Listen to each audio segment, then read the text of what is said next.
In the world of recruiting, especially in home services these days, there really is no reason to ask for a resume. Here's a few reasons why. First of all, if you think about in home services, mainly you're hiring like technicians and installers. How many of them do you think have a resume laying around ready to upload? Think about it. Almost every application page on every home service company's website or careers page has a spot there for upload resume, and it's usually always required. Now, that very fact is probably causing people to skip on by and go look somewhere else where they don't have to upload a resume. Now, from there, the fact of them having it, even if they do, with AI today, a lot of people are having AI write the resume for them.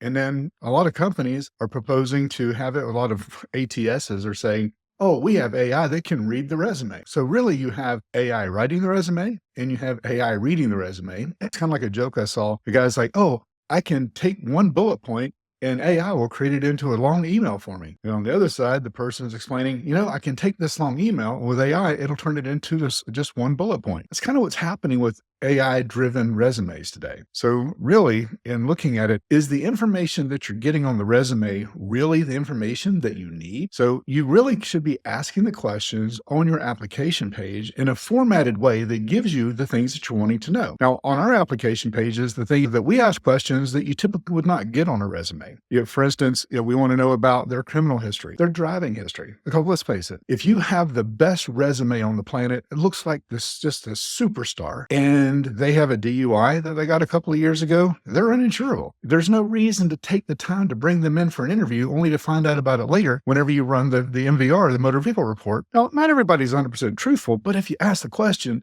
you have a lot better chance of knowing that there's a problem beforehand or their criminal history, that type of thing. Now, have you ever looked at a resume and it's like, looks really good, and you call the person, you do a pre-screening call and they sound really great, and then they pull into the parking lot and they get out of their vehicle and they're walking across the parking lot and you look out the window and you see it and you think to yourself, wow, I wish I did not have to talk to this person. Because they're just things that you can tell, right, by seeing them. Now, it could be any level number of things. It could be just that they're not presentable enough. It could be that they have unsightly tattoos on their face or something like that, because you want to make sure, especially in home services, you're sending people into people's homes. You want to make sure that you would feel comfortable sending them to your relative's house, your mom's house, whatever, and feel comfortable with them going there without you being present whenever they come into the house to do the work. So one of the things is having a automated video interview. That's a one-way interview. That way you send them a link. They're able to answer the questions right on their phone. And from there, you're able to then see their recorded answers inside of the system so that you know what they look like, how they communicate, and if it's somebody you actually want to take the time to take the next step and actually then have their skills assessed or even have an in-person interview. Now, from that, whenever you're looking at having that video interview, the thing that you want to really focus in on, the quality of the answers that they're giving you whenever they respond to that. Because look, in today's world, technicians, especially service technicians, have to not only be able to diagnose and repair,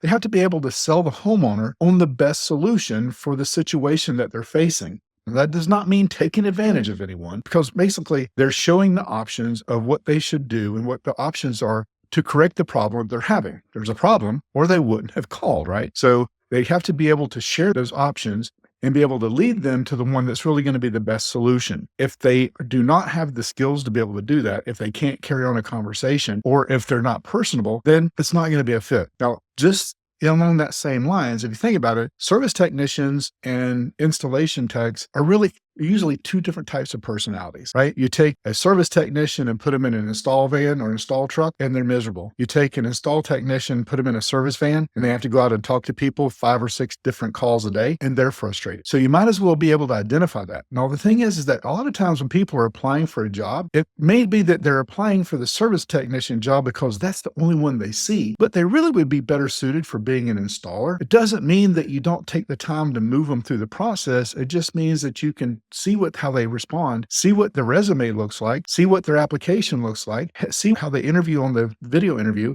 to make the decision if you want to spend any more time with. So in looking at that, next is to go through and do assessments to be able to see what their skill level is. So, but really with the resume, by having the automated video interview, you get rid of the dependency on the resume, which most of them don't have anyway. You also save a lot of time because you're not having to chase them You're not having to text them. You're not having to call over and over again to try to walk through the pre-screening questions. You can actually make the questions that you ask them on the one-way video interview, those pre-screening questions for the most part. You can ask them other things too about their personality. Like some people want to know, what drives them to win. They want to know about a time that they faced a conflict at work. You can also ask them very technical questions as far as I jokingly talk when I'm talking to electricians, to ask them what is about the magical traveling wire on a 3 or 4-way switch and how does that work? There's different things like that you can ask that will lead you to understand whether or not they really understand what they're talking about, and you're able to make that determination. Is it 100% foolproof? No. Some people can put on a great show, but still not be the right fit for you when it comes to the culture and that type of thing. So you have to look at those things as well as you're moving through the process. But it can take a lot of the guesswork out of it. As I jokingly tell people,